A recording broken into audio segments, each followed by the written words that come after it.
People are difficult. Ask any married couple, group of teen girls, or isolated young man, and almost everyone will affirm that maintaining relationships is difficult.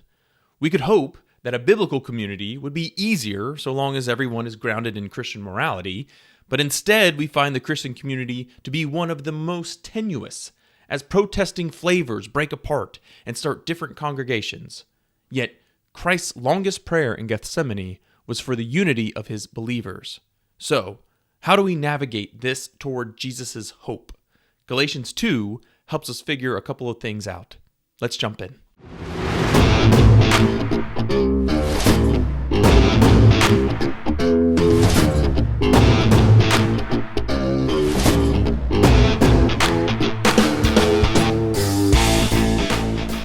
Who is your tribe? Christianity survived history by becoming a group identity, something more than an individual faith or philosophy. The Old Testament records the history of a common people. The New Testament letters are written for specific groups and churches. This affirms living in faith is best alongside others. Paul recounted his return to Jerusalem in Galatians 2. On this trip, he brought Barnabas and Titus as well. Paul had built these close friendships during his early ministry. They had been by his side when he was left for dead in Lystra. They endured the same jeers and taunts. As Christianity falls outside the Western majority view, we need friends to get us through. Don't lose out on the benefit and safe haven that a group provides. Whichever denomination you prefer, you must find a tribe to call your own, so long as it places Christ as the head. We cannot rightfully avoid community simply because it's hard. Spiritual communities are so difficult because of the accountability they provide. Are you open to spiritual correction? Inviting criticism requires vulnerability. I will happily say I'm open to opinions within my relationships, but my resolve wanes after a hard day or a jarring piece of advice. Yet this is the crucial part of our journey of humility toward Christ. Just as iron sharpens iron, one person sharpens another. Only fools despise wisdom and instruction. That doesn't make correction any easier, though. Paul told the Galatians he returned to Jerusalem for fear that I was running or had run my race in vain. Paul had been preaching Christ for 17 years, and he still invited correction. How is that possible? Only by the fruits of the Spirit and through love. Is your spirit humble enough to receive convicting correction with grace and invitation? One potent target for communal rebuke rests in our traditions. Tradition easily muddies the waters of faith. Are you confusing tradition with biblical truth? This can be a piercing and divisive question, so let's practice that grace we mentioned in Galatians 2:2. Spiritual communities force us to assess why we believe what we believe. For instance, do you love candlelit Christmas Eve services? Well, did you know we celebrate Christmas in December because the Roman Catholic Church tried to erase a pagan winter solstice celebration marked by adorning evergreen trees with candles? Doesn't that sound familiar?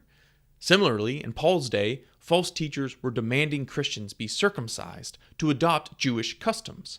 Yet Paul's conviction of faith was so strong that his Greek friend Titus was not compelled to be circumcised. We must test our faith ideas against the truth of the gospel more than our experiences, traditions, or expectations. Another difficulty with Christian community is its people. We're all messed up. Therefore, we must use good discernment even in church. We expect the world to be disingenuous.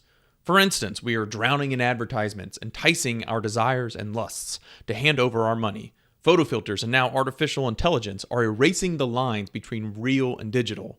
We are truly living in perilous times.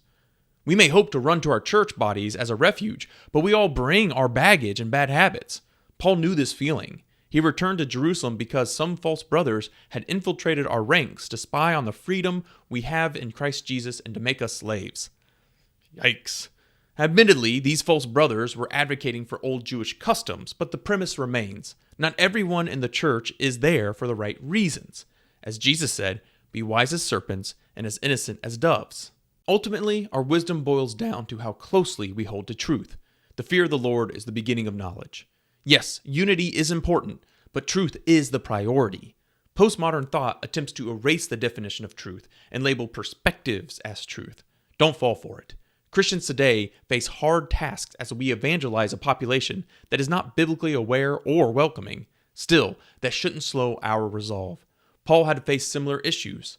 When confronting teachers incorrectly advocating for circumcision requirements in Jerusalem, Paul and his ministry team did not give in to them for a moment so that the truth of the gospel might remain with you. We can still hold our ground in truth with a kind, loving disposition. We can participate in a gospel conversation without worldly confrontation. To do this, however, we must find and keep a Christian community that offers us grace and accountability. It's difficult, but it's worth it. Thank you for checking this out. So what do you think? You can reach out to me through the website, www.prodigals.online, by replying directly to the newsletter, or through Substack, where these messages are posted. We don't shy away from controversial topics, so it would be great to hear your take too. If you're on board, please subscribe, rate, and most of all, share it with someone else. On our website, you can join the Substack community as well as find our broad guiding beliefs, nonprofit donation links, and a digital worship set list.